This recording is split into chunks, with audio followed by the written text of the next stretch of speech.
Hi, and welcome to Health Vision, WOUB's program on medicine and health. I'm Jackie Wolfe, Associate Professor of Social Medicine at Ohio University. Today we're talking to Barbara Katz Rothman, Professor of Sociology at the City University of New York, about obstetric practice today. Barbara is the author of many books, including In Labor, Women in Power in the Birthplace, and Weaving a Family, Untangling Race and Adoption. Barbara, it is wonderful to have you here today. It's great to be here. Now, you've written that there are really two models of obstetrics. There's the medical model and there's the midwifery model. Explain what you mean by that. Actually, I wouldn't even say obstetrics, because Okay. it's two models of birth. And obstetrics has so dominated the way that we think of it that it's really hard to think of birth without obstetrics. That's right. Okay? And it's amazing that I said that, because that's absolutely right. That's an indication of how we link the two as one. Right, and it's really not. So if you just look at a woman giving birth, I mean, if people just picture a woman giving birth, they usually picture a very medicalized setting. If you watch a woman give birth on her own bed, sitting in a chair like this, squatting on the floor in her own home, whatever, it's a real different thing. So yes, I've talked about the difference between a medical model and a midwifery model. And the medical model is the one that we all know, and the midwifery model stands as the alternative to that. And explain what that means. You've also written that once you've seen a birth in a hospital setting, it's hard to think of birth as anything but a surgical process. So expand a little bit more on what you mean about the different settings of birth and how that completely governs the way we think of birth. If you watch a woman give birth, I have a midwife friend who has a birth film she particularly likes. And the woman is sitting really and kind of leaning back in a chair-like thing, and her legs are spread apart, and she's birthing. And the midwife reaches up to just support the perineum, just hold underneath as the head emerges. And the woman just swats her hand away. She doesn't feel like being touched right that moment, and she swats her hand away. And the midwife says she loves this film because it really reminds you that nobody's taking that baby out of the woman. You could have your hands there, you could have instruments there, you could do whatever. But if everybody goes home, the woman is pushing the baby out.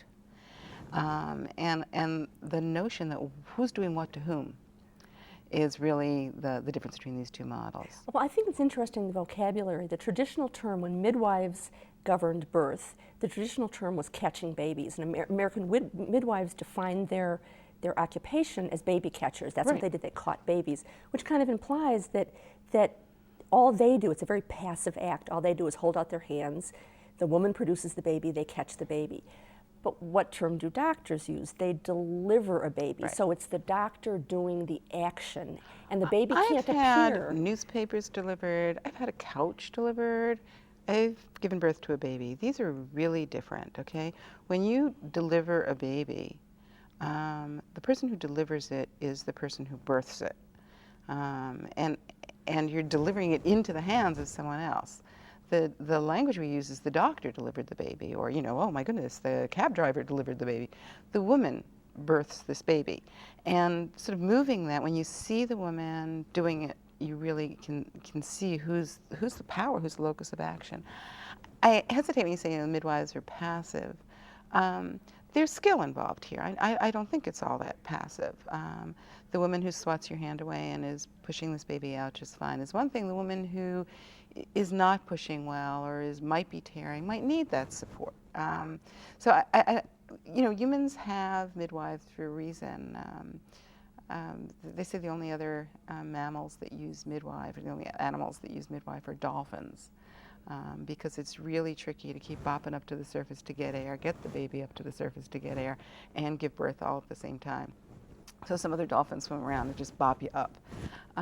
Humans are designed badly for birth in the upright stance. Makes it really hard to handle your own genitals and see what's going on, and the way a cat can lick itself. This is not what your average woman, and especially at the end of a pregnancy, can imagine doing. So you need another person there. So what the midwife is doing, it's partly catching, it's also teaching. They're really teachers, and they teach women how to give birth. Do this, do that, try moving this way. There's a whole lot of skill and knowledge that they have that work with the woman. For instance, Ina May Gaskin is one of the best-known American midwives, and she talks about one of the things that really scares people about birth is something can go wrong. And one of the things that is very scary to people is what's called shoulder dystocia. The head gets out and the shoulder's stuck because there's a bone and there's the pubic bone and, head comes out and whomp. That's pretty damn scary. What Ina May said was that, if you just leave a woman alone that's also uncomfortable and she thrashes around, eventually, I don't mean leave her alone like walk away, but you let her do what she needs to do.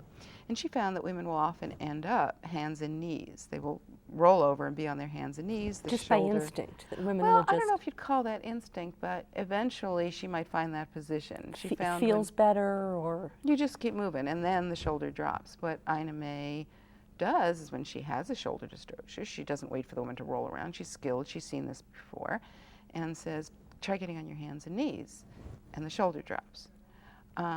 When she started publishing on this, and she published this in, I think it was the New England Journal of Medicine, some very mainstream medical place, and then went somewhere on rounds, and they introduced her as the person who developed the Gaskin maneuver, which is, it puts the power back in the hands of the person who then performs the Gaskin maneuver. The Gaskin maneuver is tell the woman to try sitting, moving onto her hands and knees.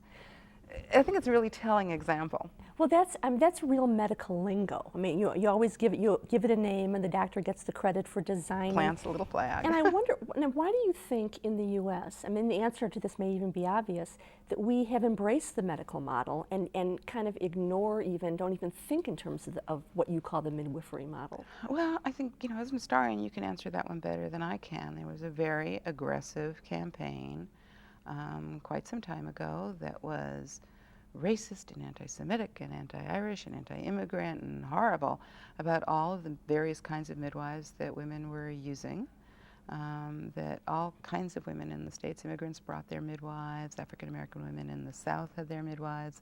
There were lots of practicing midwives. The docs wanted that patient population. If you've attended a birth, you pretty much have the family for life. And they ran a very aggressive ad campaign, ran a very aggressive legal campaign, and drove them out of business. Actually, in my studies, the real rivalry was less doctors versus midwives as obstetricians versus general practitioners.